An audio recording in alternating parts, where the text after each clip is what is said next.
If 2023 was the year we first learned of ChatGPT, 2024 is certainly marking the year that organisations have experimented and started to use AI in the workplace, and non-profit organisations are no exception. What we've seen this year is how AI is changing the landscape, especially for non-profits and charities in more ways than we could ever first imagined.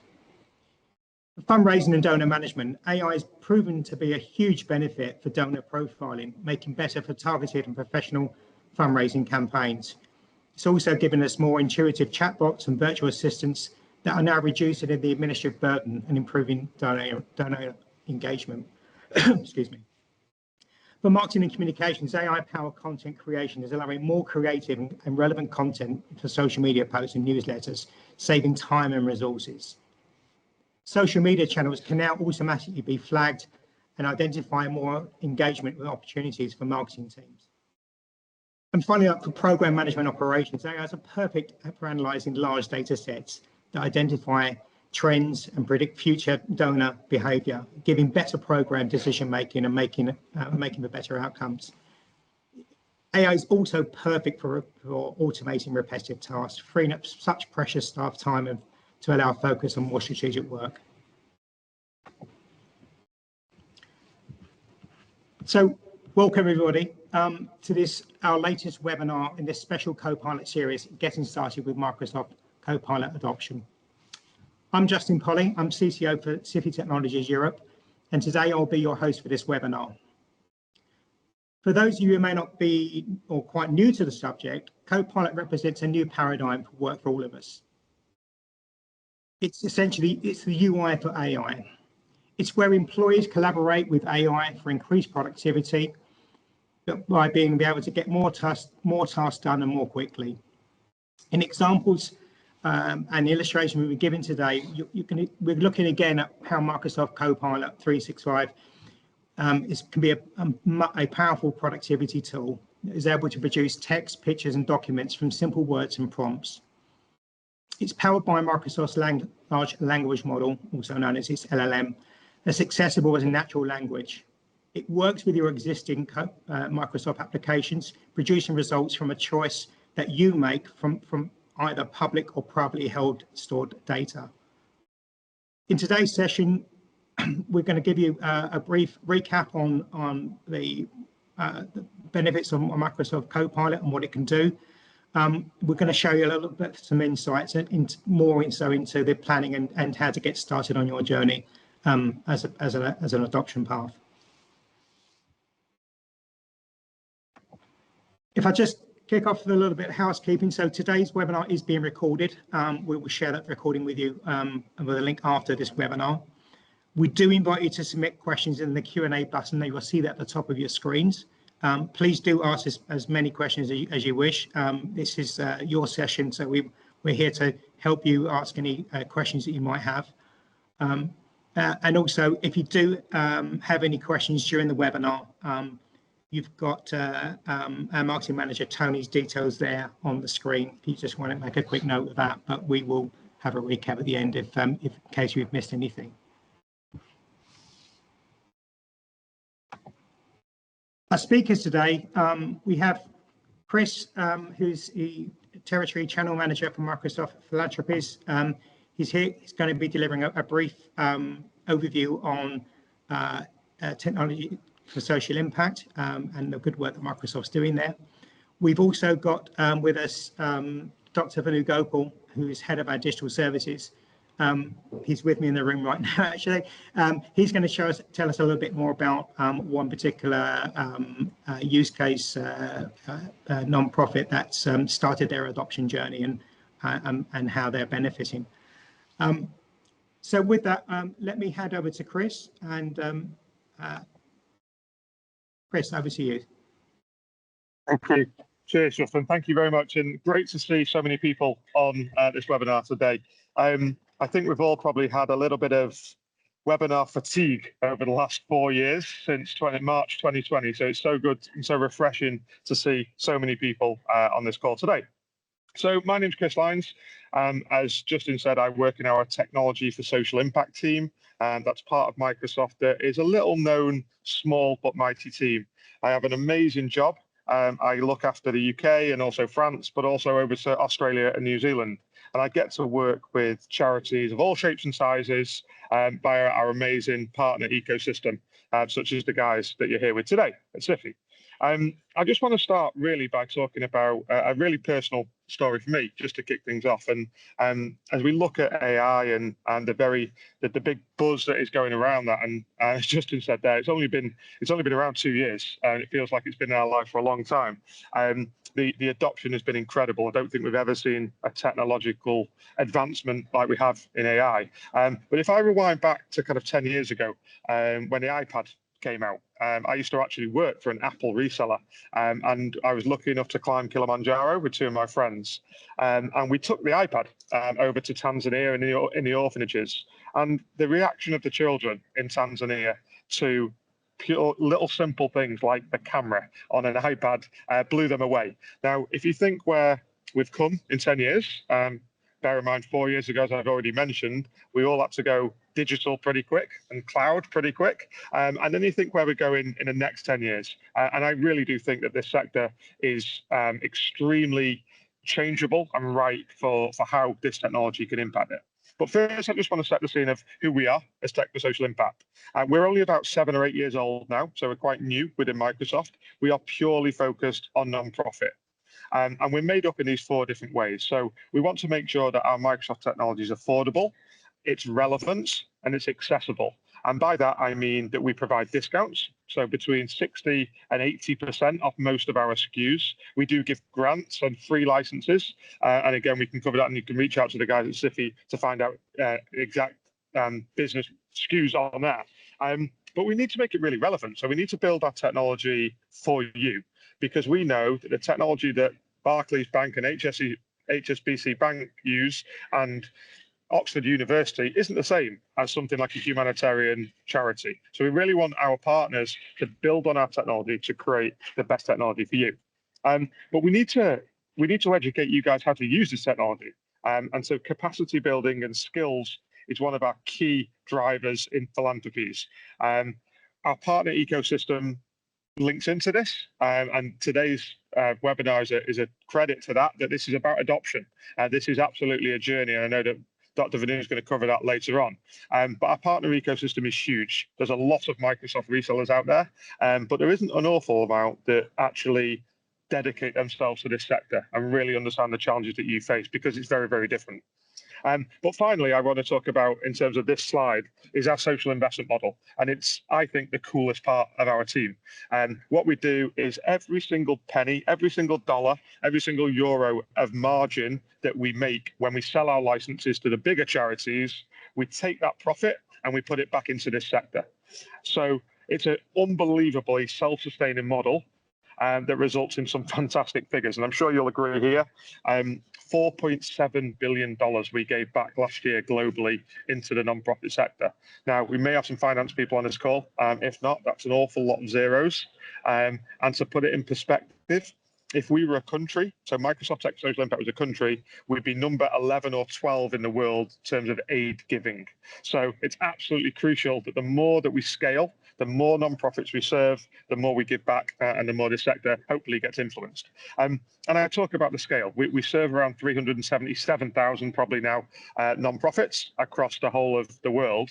That's about 32,000 in the UK, but there's 170,000 in the UK. So there's 138,000 that aren't getting access to what they should be in discounts and free licenses that we offer. So if you do anything from this call today, please reach out to the guys at SIFI. Make sure you're getting the most out of your licenses and you're getting them for the right price. But the only way that we're going to achieve our mission, the mission to bring the power of AI to social impact organizations everywhere, is to work with you. It's to listen to you, it's to get your feedback, it's to work on these use cases, and it's to really put it into life. And we do believe that every single organization has the benefit from these best-in-class resources. I mentioned this on the first slide, that AI has come into our lives pretty quick. And throughout history, the right tool in the right hands has always sparked that transformation. That might be moving water across hundreds of miles via aqueducts, or putting the knowledge of the whole world in our fingertips with smartphones. But we are really seeing this next potential shift, the era of AI. And no matter what organization, what size, it can affect you. I don't use the full capacity of AI, if that is a thing. I use it in my role. So when we look at some of the things within Copilot for M365, for example, we're not expecting every single person, every single hour of every single day to use all of the things. You use what's right for you, just like you would use any other general purpose tool to do a job. So I just want to really quickly, before handing over, look and try and explain this slide in layman's terms. So Copilot for M365, as Justin said, it's our UI for AI. It's a mouthful. But effectively, we've probably maybe come across the term LLM, or large language model. This is the interface. This is the way that you talk to AI. And Copilot for M365 is that interface. I'm going to flip to the right-hand side here and point you to the web, the good old internet. And it uses that and it surfaces everything that's ever out there on the internet. But when it gets really interesting is these two middle bits here. So the Microsoft Graph. Now, this sounds quite a technical term, but the way to make it as simple as I can is say it's almost like a bit of a digital fingerprint. So if you think that every email, every Teams chat, every Outlook invite, every file that you've got access to, that is your Microsoft Graph. That is your fingerprint. And Copilot can delve into that and surface that information. Rather than just using a good old search bar in Outlook, we can ask Copilot to query, when was the last time I spoke to Tony, and what does he need me to do ahead of this presentation? And it will go look back through our emails, through our Teams chats that we've recorded with Copilot, any calendar invites, and it will surface that up. And then where it really comes alive is within the apps. So these are all the apps that we love and maybe hate, from Word to PowerPoint to Excel to Teams to Forms, and Copilot resides within there. So we can query within these applications. We can take it one step further, and we've got another set of products called Copilot Studio, which is where you can query any application. So we understand that maybe everyone on this call doesn't have everything Microsoft. Well, Copilot Studio allows you to query that in exactly the same way. These are just some use cases that are coming up, and this is a live slide. This changes every day when I speak to nonprofits. I'm actually at a conference up in Glasgow at the moment with Hospices, Hospice UK conference, and actually I've been hearing amazing use cases that they're working in this sector. So this is a working slide, but just to give you an idea that it's every single department, every individual, every team can use AI in a different way. And finally, my last slide, I love this quote from a nonprofit in Nigeria, and they look and they call it Copilot as a force multiplier, because ultimately, we don't want anyone to fall between the cracks, right? Nobody ever donates money to your charity and says, I really want this to go on Microsoft licensing. They want it to go and help the purpose that you exist for. And absolutely, that is what Copilot does. It does a lot of that heavy lifting, so the people that this specific organization doesn't let the people fall between the cracks. With that, I think I'm sticking around for any Q&A, so please reach out to me. You can find me on LinkedIn if you want to connect. Chris Lines, as this we said at the start, this deck will be shared, so if there's anything you want. But with that, I'll hand over to Dr. Vanu to take you through. Hi, thanks. So overall, I'll be talking about a use case wherein we have taken up a customer which was a non-profit. So they were mostly into, operations of eye operations, and they were one of the biggest non-profit in India, wherein they used to operate people from weaker sections for their eyes operations, for simple cataract operations to complex operations as well. Wherein there were various kind of volunteers which we had, and there was a mixed group of people around that, and how Copilot helped them basically, get into this whole journey of AI and generative AI.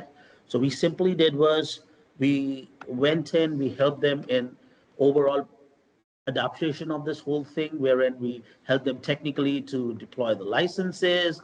Then we, ushered the human change, wherein we were basically training the people how to use it effectively, supplying them basically the verbiages, supplying them with the help on generative AI, how things can be done for them. And then things were there in terms of our guidance, wherein we help them in the overall training, automation of content. We made a standardized communication for them, because these were certain aspects which they wanted to address to, because the volunteer community was a mixed crowd of people with different skill sets, but they had to go in for a specific, unique, and standard communication to various donors, people like Bosch and Lomb, Johnson and Johnson, who were helping them to get the lenses and other equipments for their relevant, as a support to them as a part of their CSR initiatives. So these things, what we did was we helped them technically in terms of provisioning this whole thing, helping them usher this whole initiative. We helped them consolidate things and just bridge the gaps in order to meet the KPIs and KRAs in terms of what they wanted to achieve. We helped them in the overall, centralization of communication, and then the sentimental analysis, which is usually driven by generative AI. We help them with the generative AI phrases which they can use so that they get effective communication, and a single communication goes out to people. So as the last slide was, that it was a multiplier, so it became a set multiplier to them. And then the fourth step involved in awareness to the overall, you know, crowd which was using this AI, and then it was overall assessment of tools, how we can help them, how they can use them effectively, and then one of the major aspects and the concern of the management was the security, that my data should be secure, and the compliance should be there, privacy and ethics should be there as per the policies and practices of any nonprofit. So that we helped them understand, and we helped them we demonstrated them how the data is secure. There's no breach of data which can happen, because that is one of the major concern. And then we basically help them with pilots, small pilots with small group of people, not necessarily technical only, in terms of the usage, how they can do it, in terms of how they can effectively use it. And then we monitored the overall performance of people around and helped them with the different skill sets, made the overall, adaption to, in an easy way, for automated content generation for them, so that when a communication goes in, it's a consolidated communication. And we actually use generative AI for something which is unique, and it helped them in, a lot of process automation, in a lot of, demand generation, and sending out the right communication to the right people with a standardized process and innovative way, wherein the outcome was like great for them. And we are in talks to get onto the phase 3 and 4, because Copilot is just a journey wherein it can help you, and Copilot with a mix of M365, wherein you use your tools which you are using today as Excel, PowerPoint, Teams, Word, in a very effective manner with the power of generative AI, and you produce certain things or artifacts which are really, really helpful. So using all the tools of Microsoft, by implementing the right licenses, the right adoption strategy, it does wonders at the level 1. And then we can just progress to further more levels, and you can touch the various scenarios. So if you see what it drove was, the success was basically from 3 ends, which we addressed: the leadership part of it, wherein what the leadership wanted, how they wanted the KRAs and KPIs, how they wanted the automation of things. They had various systems, how exactly they wanted everything to come in place, and an easy work environment using the office tools. The human change in terms of the transformation and enablement of user, wherein they were able to use it effectively. So one of the examples were they were not using right generative AI phrases. So we gave them a dictionary of phrases, a standard phrases which they can use. So that helped them multiply a lot of things and get the right templates, the right letters out to the relevant donors, to the relevant volunteers, which actually made their work easier and was very, very effective. And the technical readiness, which is the part which we specialize in, and which is the most easiest and the complex part, wherein we help them understand the overall data infrastructure, risk management, security of data, aligning them to the overall platform, helping them in adapting and training them on the platform, training their technical users on the platform, training their non-technical users to use it in the right manner. So this was the way how we basically worked on the overall adaptation with them, and they are pretty much happy with it, and they're like going into phases wherein they want to, use more and more of Copilot and Microsoft Generative AI, and that is how we are going, and we will be going in soon into next phases and helping these nonprofit to generate much better results in terms of the overall optimization of everything over to. So I think that is what I would just wanted to highlight in terms of our practical case studies, which we did. And now I'll just pass the baton to Rob. No, that's to me. To Justin. Thank you, Justin. Hello again. So we come to some Q&A session now. If I can open up the questions.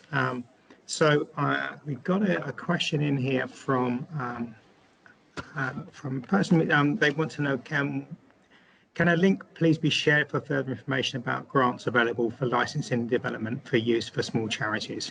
So I guess, yeah, that's Chris, that's... Yeah, I can pop that. I can pop that in the chat now. No problems. I just didn't want to interrupt while Vanu was in full flow, but I could. I'll get it in there, and there's a download there that will talk all about the different offers that we can and grants that we provide, and also how you get signed up, which is the most important thing. Sure. Okay. I guess generally, just looking at more questions coming through there, but just while we have again. Dr. Vanu with us, who's been involved heavily with a lot of the adoption programs with some of our clients. I guess, Vanu mentioned earlier about some of the skepticism around the adoption phase and what that might do in terms of, bringing something new into the organization that's potentially untried, untested, or might present some security risk. So I'll just put that question again to Vanu. So Vanu, if I can just turn briefly back to the matter on security. What would you say when people are concerned about perhaps would their data be now become freely available, leaked back into the web? I mean, how would you answer that one? Microsoft clearly defines the overall boundaries of your data. So your private data is secure. The data is governed by the right management rules, and there are a lot of checks and balances in places where the Copilot does not go ahead and reach out your private data. So it's very specific that things like if you have marked the document confidential, it won't go ahead and read it. If tags are there, if something has been tagged as a rule where it does not have to check or touch a specific folder, a specific location. So all these things are configurable, and they are governed by the right rights management and the relevance governance strategies. So data, it does not access your private data, no matter what, because it has separate ways of storing the data and reading the data. And it is governed by strictly by the data principle, which says your private data is just yours, and it is not even shared by Microsoft or anybody in the world. Good. Okay. Suffice to say, it's whatever security policies are in place are enforced with this Yes. technology. Yes. So the standard are by default available, and rest you can fine tune them and use them. Okay. Just what we've another question we've had in here is if the question reads, if we had standard emails that are sent in response to our applicants, could these be sent and amended and appropriately by Copilot? Yes, that is one of the key features when we were talking about data consolidation and channel consolidations that can be done. It can kind of add some bells and whistles to your email. It can help you generate the right templates. It can help you send the right templates. So there would be a little bit tweaking in terms of the configuration in and around, but yes, it can be done. Okay. I think that brings us kind of to the end of the official Q&A session. Chris, can you, you've been, as you said, recently at a couple of conferences. I know you're kind of been of a, as you said, a little bit, webinar fatigue in some respects. But I know some of the common questions that came early this year in this series, the webinars we came through, a lot of them were about, the fear of uncertainty and doubt about getting on board. I think we've kind of answered that a little bit with Vanu's response to that. But also, I think a lot of people are intrigued about the licensing. I know Microsoft has recently announced some discounts, right? I think you mentioned that a little bit earlier. Just want to remind you once again what that is about and what that initiative is about. Yeah, so Copilot for M365, as we spoke about today, is licensed on a per user basis. So that's $30 per user per month. For non-profit organization, there's a 15% discount, 15, at the moment. So that was launched on the 1st of November. That is at the moment an annual commit. So you have to commit for a year. In the corporate world, they've actually now got a monthly commit. And we're working to get towards that in the new year, but I've not got a confirmed date on that yet. But a lot of this is to really echo what Vanu said earlier. Before doing all of the amazing stuff that is possible within Copilot, you need to get your house in order. You need your policies to be in place. This is a journey. A lady came up to me yesterday. She was a clinical nurse, and she actually came up to me and I showed her Copilot. I showed her some really cool things within Teams and within Outlook. And she was like, my CEO needs this, because 9 times out of 10, your CEOs are pretty busy. And the question was, how do I sell this to my CEO? And guess what we did? We asked Copilot, how would you position Copilot for M365 to a CEO of a hospice in Manchester? And it came up with an amazing answer about providing use cases. So I think it's about really making sure that we bring things real, make stuff real. We can all go on YouTube and Google and search for how to use AI, and it will come up with all the amazing ideas of creating PowerPoints and things like this. But most importantly is, how does it do it for your organization? How does it make you more efficient? How does it save you money? And how does it make you more mission driven and productive? That's why we want to do it. We're not just doing it to look shiny PowerPoint presentations. We want it to help you with your grant writing. We want it to help you with your curated email responses, as the question says, to make it more donor friendly and help your fundraising. So I think, to my point earlier, this isn't every person in your organization won't use every part of it.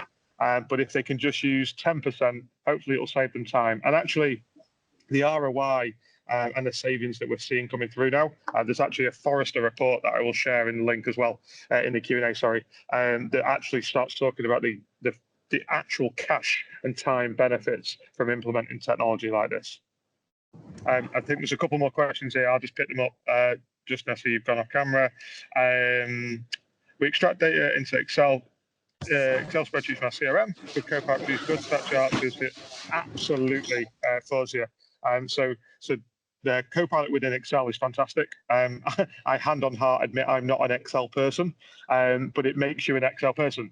You can add conditional formatting, you can have pivot charts, you do whatever you want, and literally you talk to it in your language, which is a really important thing as well, actually, that it's in multi-language. So you may have people in your organization that English isn't their first language. They can query Copilot in their language and it will give them the answer in that language as well. But to that really specific question around Excel, it's fantastic within Excel at highlighting, at presenting, and at really analysing data within there. Again, more than happy to take this offline. I'm sure the Stiffy guys will be able to show you an example of Copilot in Excel. If not, I'm more than happy to help on that. Hopefully that answers your question, Rosie.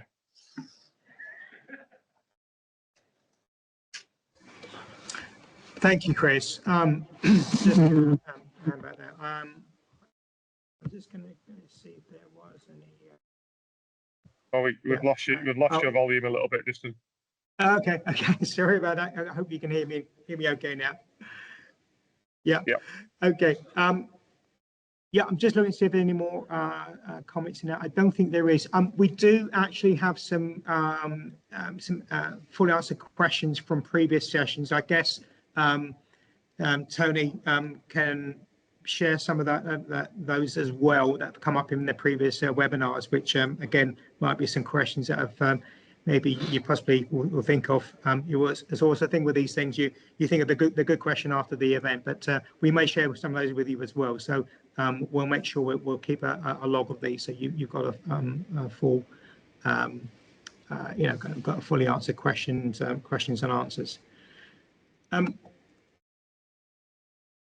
Just to also mention as well, we've got there is a Copilot success kit that we will share with you. There's some resources, some very handy resources that we touched on today. Some of these are, as I said, these are downloadable, but we'll share the links with you. There's some great adoption guides there, both from implementation, adoption. The user enablement guide is really good, and you heard a little bit from Dr. Vanu today about the technical readiness guide. That's something we've done quite an extensive bit of work around. But those guides and those resources are very useful and help, at least will help get the discussion going within your organisation. We've finished. I'm a little bit early today, so obviously I'm going to give some of your time back.